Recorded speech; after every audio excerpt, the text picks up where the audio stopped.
Lagawe Lali Pian Yang Re Sibai Anye Subdividing Land A Chang Pyo Pya Pi Chin Ma Ne Ni De Kwe Te Gu Kwe Li Ri Kwe Lai Da Ha Tu Dain Tha Ra Thet Tan Bu Tong Sat Lauk Chet Chin Tat Twa Si Nai Ne Hyu Wet Chet Pa Be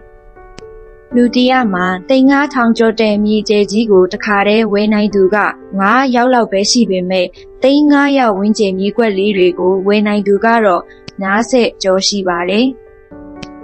Ni Gu A Kwet Khwe Lai Chin Ka We Let A Yi Twet Aku 10 Sat Lauk Min Tat Twa Si Pa Le We Tu Mya Le Ko Ka Ze Ko Siat Jai Khin Chou Lo Ya Le Pa Be Kalaw Myo Te Ka Pram Myi 1 ဧက Ko သိန်းတောင်းချီပေးရနိုင်ပေမဲ့အဲ့ဒီ1ဧက ကိုပေး40ခန့်60အကွက်လေးတွေ10ကွက်လောက်ခွဲလိုက်ရင်တစ်ကွက်ချင်းစီရဲ့ဈေးနှုန်းဟာဧကလိုက်ဈေးထက်အများကြီးပိုမြင့်သွားပါတယ်ဥပမာဧကလိုက်ဝယ်ရင်တပီပတ်လေကို1000ကျပေမဲ့အကွက်ရိုက်ပြီးရောင်းတဲ့အခါတပီပတ်လေကို1000ခွဲအထိရောင်းလို့ရသွားတာမျိုးပါရွာမြေပဲဖြစ်ဖြစ်မြို့လေးက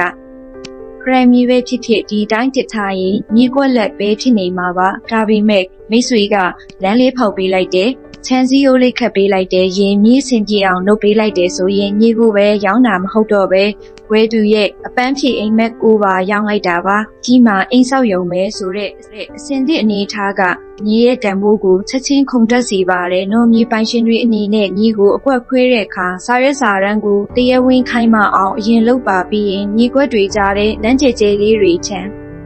ချားပါဒါဆိုရင်မြို့ပြရဲ့တရက်မှုကိုကြိုက်တဲ့ရင်းနှီးမြှုပ်နှံသူတွေကမြို့ရဲထက်တက်တာတဲ့တင်းစီကမြေကိုလူဝယ်ကြပါလိမ့်မယ်မြေကွက်ခွဲတာဟာအမြင့်များသလိုစနစ်တကျမဟုတ်ရင်ဥပမာနန်းရမ်းကျင်းတာစာရွက်စာတမ်းမရှင်းတာနာမည်ပြက်ပြီးပြန်ရောင်းရခက်ပါတယ်နော်မြေကိုဒီအတိုင်းပဲတင်ထားမလားဒါမှမဟုတ်တကျအကွက်ရိုက်ပြီးတန်မိုးမြင့်တယ်မလား